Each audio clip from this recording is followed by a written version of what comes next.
Everybody calls me Dr. Sass.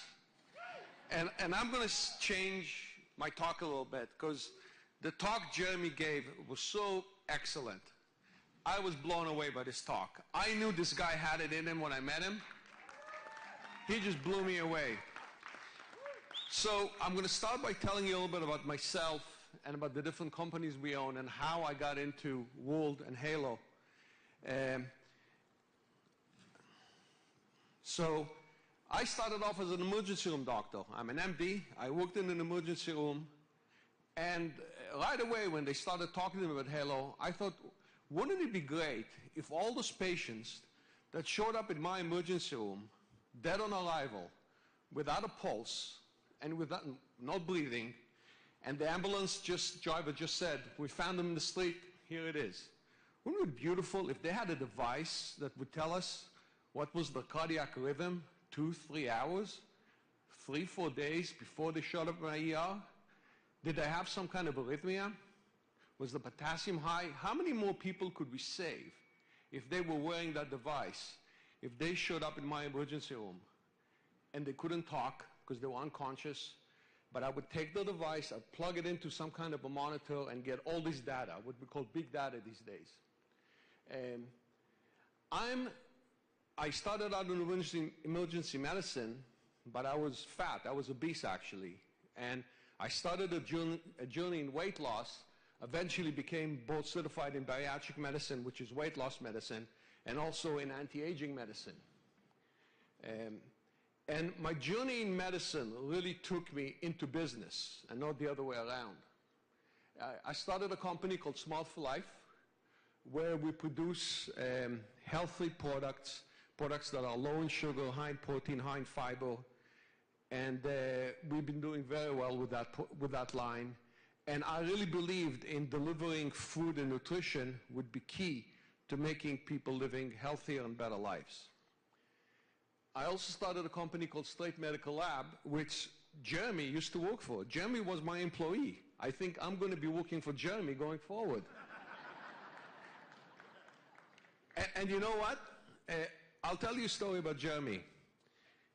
He did a conference in Louisiana. And I don't know how many of you are in medical sales, but it's one of the hardest things to sell because doctors are busy. Some of them are just pain in the butt. And Jeremy would never, ever give up. I would talk to doctors and I would say, this guy's never going to buy anything. And Jeremy would sell them. But this company was one of the companies Jeremy said no to because he saw something bigger and he moved on. And I was friends with Jeremy on Facebook. All of a sudden I see him in Dubai, I see him here, I see him there. What is this guy doing? And Lydia came up to me, because I only talk to Lydia now. She's much better looking than Ryan. And she told me, you got to look at this device. And I said, no, I hate network marketing. Leave me alone. And then Ken and Tara came, and they literally shoved the device in my face and said, you got to use this. You got to look into this. And I looked into it, and I knew Jeremy was already involved. And the fact that I saw what Jeremy was doing got me involved in it. And this device is revolutionary. I don't think any of you understand what's happening in the world right now. There is a revolution in the world happening right now. And I'll talk to you in a few minutes about it. And the revolution is that what's happening is that things are going to change very quickly in the next 10 to 15 years. We are going to have self-driving cars. 10% of men and women right now drive for a living. They will lose their jobs because self-driving cars are coming. Okay? The other thing that's going to happen is that when I'm in a nursing home, a robot is going to change my diapers. Okay? That's what's going to happen. I know some of you think it's crazy. That is what's going to happen. And in the next 10 to 15 years, the era of you sitting down with your doctor and giving him a long history, which gives a few data points, is going away. Everybody will have wearables. They will have huge data points that will be delivered to the doctor. The doctor will know your blood pressure, not just when you walked into the office, but for the last month, 6 months or a year, how you felt, how you ate, your blood glucose level. I don't think you guys realize how big that is. That is not just for diabetics. 50% of you in this room are insulin resistant. 50% of you in this room eat too much sugar. 50% of you in this room need to have your blood sugar monitored. You want to know, can you imagine when you're having a meal, and at the end of that meal, you get an alarm, and your guardian gets an alarm, and maybe your doctor gets an alarm that your blood sugar went too high, even though you're not a diabetic, but you just pigged out and had too much sugar? Is that going to change your behavior? Do you think you're going to wake up the next day and say, well, maybe I shouldn't eat that again? Well, that's happening. And you're part of the technology that's going to do that. So you have to understand that this is just much bigger than diabetics. Yes, diabetics are going to benefit. But how many people are going to be prevented from getting diabetes because we will be able to tell them, guys, your lifestyle is wrong. You're too sensitive to sugar. And you will be able to know which foods work well for you and which foods don't, the quantities. This technology is going to make this possible. And it's actually much greater than this. Because we are going to be using wearables for something else. Jeremy's daughter may live to 200 years. Now, I'm an anti-aging doctor, and I can tell you that in the anti-aging community, we are right now saying that it's very possible that this next generation will come into the generation where we can begin reversing the aging process. It's there. In fact, me, Ken, and Tara, one of our consultant, Dr. Klatz, was one of the heads of the Anti-Aging Association, and he told us that he reversed his mother's age with new technology by 10 to 15 years in a one-year period. And he had the biomarkers to do it. So you think this is not tied in to that technology? This technology is tied into anti-aging, because if I can know your blood sugar, if I can know your toxins, if I can know your hormones, and I can know what you're being exposed to, if I can know your mood, if I can know your free radicals, and there are already sensors out there that measure free radicals that are going to be added to this technology as we go forward, we will be able to use nutrition, good medicine, cancer prevention, lifestyle changes, and wearable technology to take this generation, my son's generation, and Jeremy's daughter's generation, and don't be surprised if they will live till 200 years. It's coming, folks. All right? And I can tell you that when you go to anti-aging conferences, they don't talk about it like something far away in the future. They talk about it something that's happening in the next 10 to 15 years. Cancer is being beaten. Heart disease is being beaten. All those diseases are related to lifestyle. This device is the best lifestyle intervention tool I've ever seen, by far. This is it, and I'll tell you a few stories in a few minutes. So, you know, people are using wearables, you know, this is the typical things that you see. But really, it can be used for a lot more. And let me tell you why Halo is completely different from all the other devices. I got excited on the Halo device because of the Guardian and the SOS function. Because I bought a Fitbit when it came out. I wore it for 3 days and I stopped wearing it. I bought an Apple Watch when it came out. I wore it for a little while and then I stopped wearing it. I'm still wearing my Halo. This is the 3rd week. And I hate wearing anything on my wrist. I don't wear a wedding band. I don't wear anything. I hate it. The reason is that it has that SOS function. It has the Guardian function. And I say, God forbid if something goes wrong and I have this with me. And I know the future. And I know that I myself suffer from blood pressure that goes up when I'm stressed out. And my blood pressure does go up when I'm stressed out, and I've realized that I need to relax some more. And white coat syndrome, the thing that Jeremy talks about that he had when he went to his doctor, we have 25% of people who take blood pressure medication today don't really need to be on blood pressure medication. They have white coat syndrome. They have, now there is a machine, it's called a 24-hour blood pressure monitor. You can put it on a patient, Medicare pays you $200 to do the test, and I do it, I prescribe it sometimes. I have a patient who comes in, he's very nervous, he has high blood pressure, his EKG is normal, we do cardiac echo, it's normal. I send him out for a 24-hour blood pressure monitor. It's a machine that they wear, it's like a Holter monitor, there's a little box, it takes the blood pressure every half hour or so, and then it gives you a report. And if the blood pressure is normal when they were away, then you can take them off the drugs. How many doctors do that test? Very few. You know why? They want to deal with the paperwork. The patients sometimes don't like having the machine on for 24 hours. This is easy. This is the best 24-hour blood pressure monitor that I've ever seen, and Medicare does not have to pay $200 every shot for it. So this is revolutionary. One of the biggest things that's going to happen right now is electronic medical records and wearable technology are going to come together.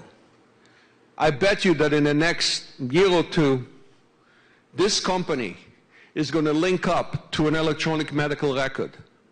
So when you come to the office, or you can download it at home, your doctor can get a lot of data about you right in your medical chart. And let me tell you why big data is so important. And I want to explain big data to you because I don't think people understand what big data is. There's two types of big data. Big data for an individual. So when you go to a doctor, he measures your blood pressure, has an EKG, maybe does 50 different blood tests on you, right? And maybe a few other parameters. So there are 70 data points. Your hemoglobin, your cholesterol, just you can add them, 70 data points. Do you know how many data points are really in your body? Do you know how many different measurements we have to do in order to find out the health of an individual? Somewhere in the range of 1,000 to 10,000. No doctor brain can process all that information, ever. This is going to have to go to artificial intelligence, and the data points that are coming are going to have to come from a wearable device. And don't be surprised if these devices get a lot more sophisticated, with something maybe embedded in the skin that transmits out, that measures much more sophisticated measurements. Those data points have to be delivered to the doctor so that the doctor understands all this information and gets a very simple summary based on these thousands of data points. So that's one type of big data from an individual. Then there's big data from a big community. Imagine a city all of a sudden has a flu epidemic. Well, if we are collecting data that is HIPAA compliant, meaning we're not collecting the patient's name and information, we'll find out that all of a sudden 15% of the population has developed a fever. Well, that's an alarm. We will know that a flu epidemic is beginning before it ever begins. This also can help us in other diseases, where you have a whole bunch of people who can give you early signals on something happening in the population, a certain poison, a certain toxin, anxiety, if there's some issues in the population as well. So we know that these devices are here to stay, period. All right? If you think this is a fad, it's not. If you think this is in the early infancy of what's happening in the medical devices, the problem is that I'm a doctor, and doctors have not woken up to these devices. They still don't understand what they do. You sitting in this room obviously have. So you're ahead of the game, and you really are pioneers. This device that you are wearing right now and talking about should really be on everybody's wrist in this country in the next 5 years, because those data points are so important, and you will make it happen.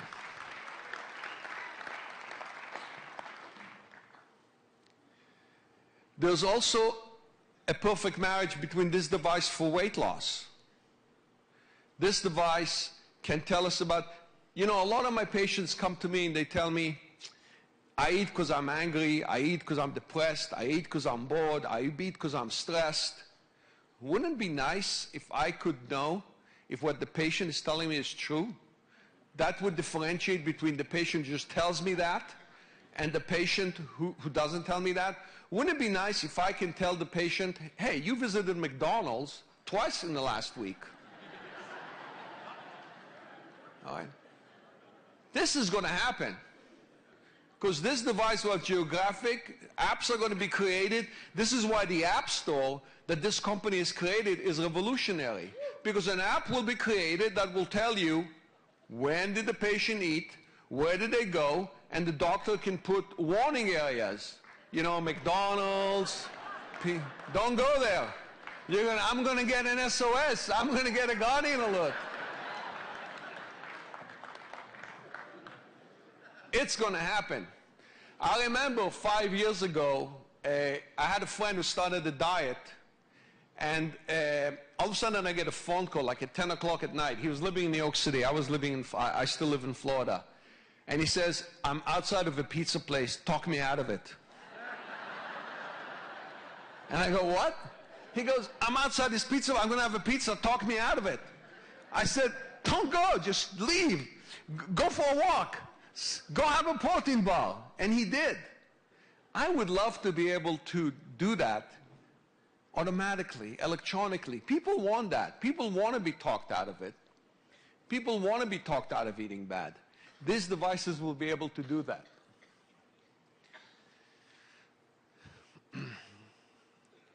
The other thing that you have to understand is that patients want to take back their health. And the reason patients want to take back their health is because medicine has gotten so sophisticated and medicine has become so patient-driven, meaning that we know that if you don't smoke, if you don't drink too much alcohol, if you eat correctly, if you exercise, if you keep your weight down, we know that those are the things that really lead to longevity. These are all things that only the patient can do. You can come to my office every day, and if you don't do those things, you're not going to have a healthy life. But patients get busy, right? We all have a busy life. We all of a sudden are looking up, it's 4 o'clock already. But a device that can give us feedback, that can give us data. We know, medical studies have already shown that feedback devices make a big difference in patients' life. And feedback devices work. This is a feedback device. Okay? It can give you feedback every minute. It can give you feedback every hour. You can look at it at the end of the day. I look at my screen about 3 or 4 times a day. Feedback devices work, period. Halo is a feedback device as well. Feedback devices also make you a better person. We all talk about survival of the fittest, right? We all talk about genes. You want to pass your children better genes. You come with better genes. You have better chances of surviving. But there's another thinking in medicine as well, that technology can actually make your children live longer, healthier, and be more competitive than the people competing against them. I want to pass my children good genes, and I hope I got those from my grandparents and parents, and I can't control that. But if I can get my son and daughters to wear these devices and, in fact, improve their health, build better habits, live longer, and when you eat better, you think better, you have more energy, you have a higher chance of being successful, you're going to do better on tests. Do you think that an 11-year-old who's wearing this device, who's eating better and exercising and being healthier, is going to do better at school than somebody who doesn't have the device? I think so. People have to understand that we are in a competitive world right now. And it's a lot more than just genes. It's the technology you use, it's what you wear, how you feel. And if we want to pass on good genes to our children, we can also pass them good technology. This is the best gift I can give my son and daughter. Beside the SOS and Guardian function, I can teach them to get some feedback, to look at it, to see their numbers. This is survival of the fittest, and this will help you be fitter. It's just a fact of life. Maybe it's callous to say, but it's just a fact of life.